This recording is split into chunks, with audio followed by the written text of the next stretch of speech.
This Sunday, Liverpool take on Newcastle for a chance to win their first bit of silverware under Arne Slot. And for Newcastle, it's their chance to win their first trophy since 1955. Hello and welcome back to INMR, where in today's podcast, I'm going to be previewing the Carabao Cup Final. For all the pre-match tactics, facts and team news, keep watching. So first things first, let's take a look at the current form of both clubs. For Liverpool, they were doing really well. The draw against Aston Villa and then they won 4 on the bounce, including a 1-0 win against Paris Saint-Germain in the Champions League. But last night, they fell short on penalties and they are now out of the Champions League. So that is going to be a big knock for them. We'll obviously see if they can bounce back from that defeat, but a big blow for players such as Mo Salah and Trent Alexander-Arnold, the first who was in tears and the second who came off injured, and of course that could have been their last Champions League appearance for the club, so we'll just see what impact that has on them. Are they going to bounce back and respond well because it's a chance for silverware, and if they are leaving then it's the last chance for a cup, or is the occasion going to swallow them up?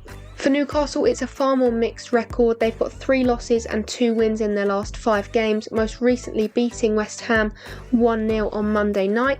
But they have done really well in this competition and knocked out some big names, so it's not impossible for them to go and do it here at Wembley. Newcastle haven't beat Liverpool in any of their 17 previous attempts, with their last win coming at St James's Park in 2015. To give you an idea of how long ago that was, Gini Wijnaldum scored for Newcastle in that game. But as I said before, they aren't afraid of causing a shock in this competition, so maybe, just maybe, this could be the time when they end that drought against the Reds. To get to this stage, both teams have had some tough ties, but they've made them look very straightforward. In the 2-legged semi-finals, Liverpool trailed after the first game but then beat Tottenham 4-0 in the second leg. And for Newcastle, they were written off before the semi-finals even started as they took on Arsenal. However, they proved their doubters wrong, beating them 2-0 in both games. Now though, they take on league leaders Liverpool for a chance to make history.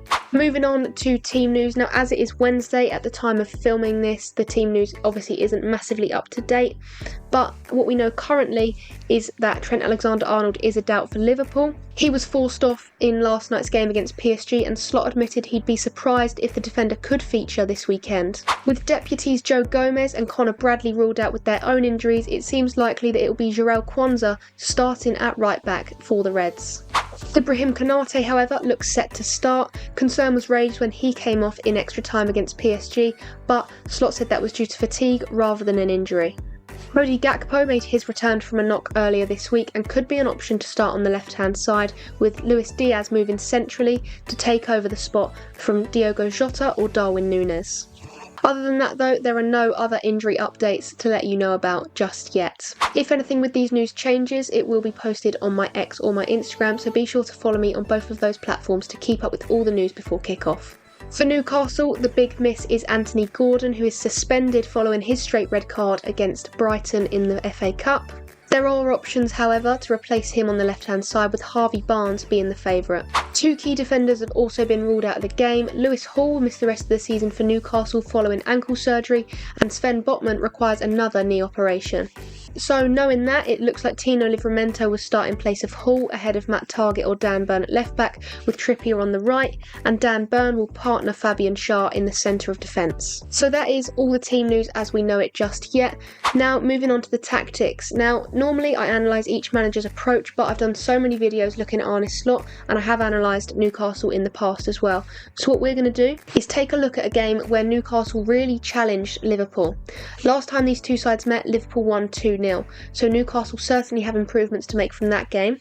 But back in December, the score was 3-0, and Newcastle had a specific tactical approach that Liverpool really struggled to play against. So I'm going to explain that tactic and how a similar approach could help them cause a shock this weekend. So it was all about the midfield and Newcastle's intensity in the middle of the park. Without the ball, they set up in a 4-5-1 with a flat and very compact midfield, as you can see on screen. Their second line's aggressive duelling limited Liverpool to progress centrally, as well as providing the launchpad for counter-attacks. Joe Linton, Tonali and Guimaraes worked hard to regain possession in the middle and then looked for runs from Gordon and Jacob Murphy around the centre forward Isak. Additional back pressing from Isak helped them regain possession, with Gordon and Murphy making dangerous runs on the transition.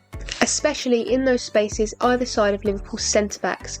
Murphy was more direct with his attempts than Gordon. He shot early with several low efforts across goal, one of which hit the post. It was Isak though that gave Newcastle that deserved lead. His opener came from an incisive pass from the midfield that found him on the edge of the penalty area, where he smashed it past Kelleher.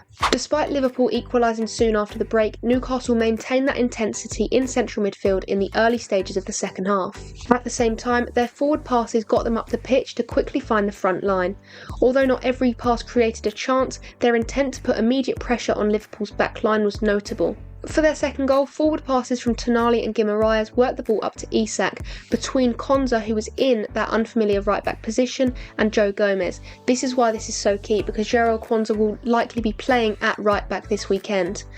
Isak then fed a pass between them to Gordon, who evaded both defenders and squeezed home a finish. Now, even though Gordon won't be playing, that left wing or right wing for Liverpool is still going to be a massive area to exploit. Within 5 minutes, Slot made 3 substitutions that helped turn the tide, and that's when Newcastle struggled to maintain that intensity, but it was an approach that worked really well for the majority of the game, and if they can keep that up and at least better it by going for a longer period of time, they could definitely pose a massive threat to Liverpool. In terms of how Liverpool responded to that, Alexis Mac Allister and Curtis Jones started to reposition higher within Liverpool's adapted 4-3-3 setup. Between the lines, the pair also readjusted to the movements of Darwin Núñez. When the centre forward moved wide to the left hand side, Jones and Mac Allister became the central points in attack, with Salah staying wide to force the one-on-one versus Lewis Hall. And if Núñez stayed central, Jones would then move to the left inside channel, making those runs beyond. So that is how they dealt with it, along with the subs that Slot made. But as I said, if Newcastle can implement that again and just make it that little bit better, that could definitely be the key to winning the game. So finally, looking at the key players from that game. Now, it's going to be really easy to say Salah and Isak, and I'm not overcomplicating it by not saying them, but I've just explained this tactic, which means that the game will be won and lost in midfield if they implement it. Therefore, it's going to be players such as Mac Allister and Jones that are going to be key for Liverpool in terms of stopping it the way they did last time. And in the midfield for Newcastle, it's going to be players like Tonali and Guimaraes who played a key role as well. So going off of this tactic and how it made the game really, really even back in December, it would suggest that the midfielders are going to play a key part again. Of course, Salah is going to be vital. Of course, Isak is going to be just as important for Newcastle. But in terms of where the game is won and lost, it usually is those midfield battles. So those 4 players and how they get on with each other and against each other is going to be huge. So that was everything you needed to know before the Carabao Cup Final. Let me know your score predictions down in the comments. That is where I'm going to end today's podcast, but there are plenty of others you can go and listen to. For more content, be sure to check out my website, that's inmrfootball.co.uk. On there you can find match reports, live blogs, club updates and so much more. And if that's not enough, INMR is also on X and Instagram, so you can follow me on both of those platforms for even more daily football content. Thank you very much for listening, and I will see you in the next one.